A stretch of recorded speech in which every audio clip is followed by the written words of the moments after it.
प्राचीन काल में मालव देश में राजा इंद्रद्युम्न राज्य करते थे।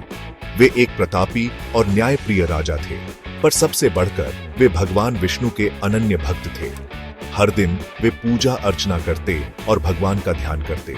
राजा का हृदय भक्ति से ओतप्रोत था। वे हमेशा भगवान की भक्ति में लीन रहना चाहते थे। एक दिन ऋषि अगस्त्य उनके राज्य में पधारे। राजा ने बड़ी श्रद्धा से उनका स्वागत किया। ऋषि अगस्त्य राजा की भक्ति से प्रसन्न हुए। उन्होंने राजा को आशीर्वाद दिया, राजन, तुम्हारी भक्ति प्रशंसनीय है। एक दिन राजा इंद्रद्युम्न वन में भ्रमण कर रहे थे। वे भगवान विष्णु के ध्यान में इतने लीन थे कि उन्होंने ऋषि अगस्त्य को आते हुए नहीं देखा। ऋषि ने राजा को पुकारा, लेकिन राजा ने उनकी बात नहीं सुनी। इससे ऋषि क्रोधित हो गए। उन्होंने राजा को शाप दे दिया, राजन, तुमने मेरा अपमान किया है, इसलिए तुम हाथी योनि में जन्म लोगे। राजा इंद्रद्युम्न दुखी हुए।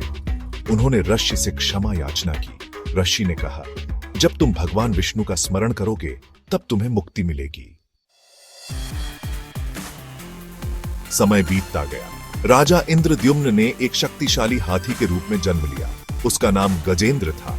वह एक विशाल सरोवर के पास रहता था। एक दिन भीषण गर्मी थी। गजेंद्र प्यासा था। वह पानी पीने के लिए सरोवर में उतरा। अचानक एक विशाल मगरमच्छ ने उसका पैर पकड़ लिया। गजेंद्र ने खुद को छुड़ाने की बहुत कोशिश की, लेकिन मगरमच्छ बहुत ताकतवर था। घंटों संघर्ष चलता रहा। गजेंद्र थकने लगा। उसे अपनी पिछली जिंदगी याद आई।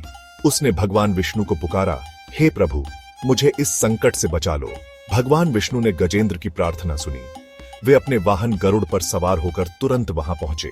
भगवान विष्णु ने अपने सुदर्शन चक्र से मगरमच्छ का वध कर दिया। गजेंद्र मुक्त हो गया। गजेंद्र ने भगवान विष्णु को धन्यवाद दिया। भगवान ने उसे आशीर्वाद दिया और कहा, तुम्हारी भक्ति से मैं प्रसन्न हुआ हूं। गजेंद्र को अपनी गलती का एहसास हुआ। उसे समझ आया कि सच्ची भक्ति का क्या अर्थ है।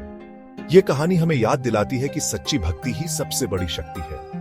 मुश्किल समय में भगवान अपने भक्तों की रक्षा जरूर करते हैं।